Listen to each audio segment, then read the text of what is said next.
All right, color pencils and analogous colors. How to use the pencil sharpener. You can use both sides of the little holes, like there's the larger hole and the smaller one. Both work with the color pencils. One is just going to create a longer pencil sharpen, and one's going to be a shorter. It doesn't matter which one really for this. But it helps when you look at one of the sides. If once the color pencils get worn down on one side, you can find where that blade is and kind of sharpen just that side. So kind of check it as you're sharpening. But analogous colors are colors that are next to each other on the color wheel. And we're going to start with our lightest and light pressure, holding that pencil at the angle. And we're going to start filling it in very lightly, putting down a light layer of color. And as we transition to the next color, you're going to start overlapping the color that you've already put down. So I kind of lay out my colors in order, and then I start overlapping the color that I just put down to start the next one. So there I had a yellow, and then I have a yellow green, and then I'm going to go to a light green, slightly darker, darker. And at the end, I'll start putting black. But as you shade, you're gonna put down those colors, kind of using overlapping ovals, change the direction that you're going. When you overlap by turning the paper, it's gonna create a lot smoother blending effect where you don't see as many lines.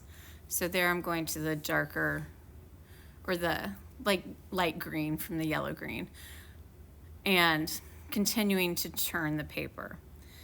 As you get that area, like those transitions filled in on the first layer, you're going to then start going back.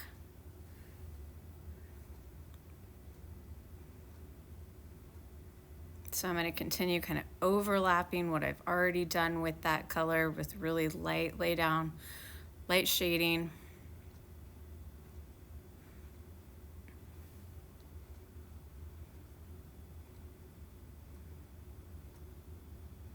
Gradually going to the darker pencils.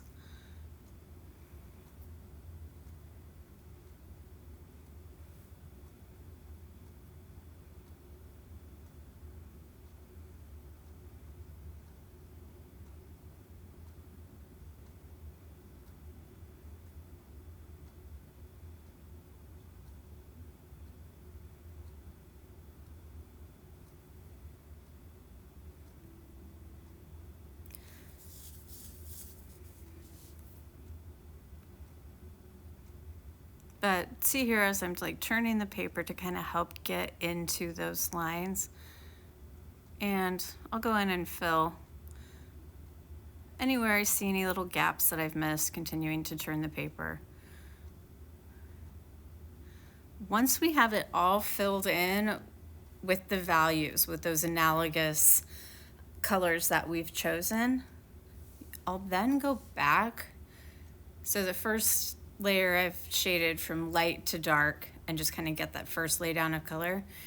And then I'll move from dark to light backwards. But I'm going to let this play out of filling in that first layer of values.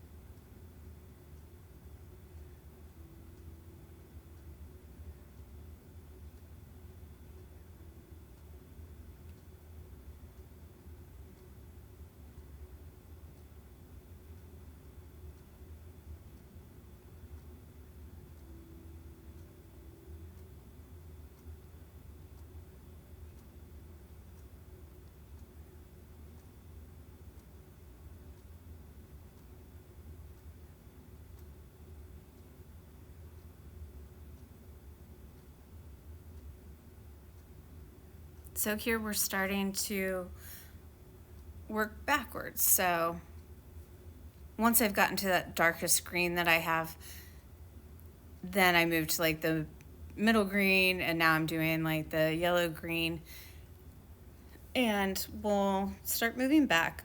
Once you get to the lightest color that you started with, you can use that lighter color to kind of blend over the whole thing. And kind of it burnishes the colors together and helps smooth out the whole thing. So when you layer the color pencils like this, it will show like a very smooth gradient. But we'll let the rest of the video play out.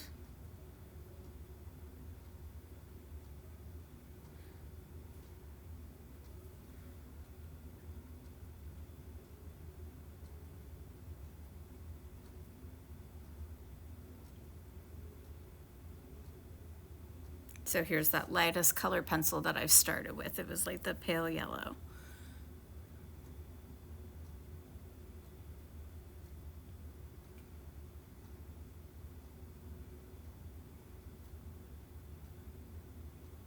So this is that burnishing where you can use that lightest value that you started with to kind of cover all of the transitions, and it helps blend it.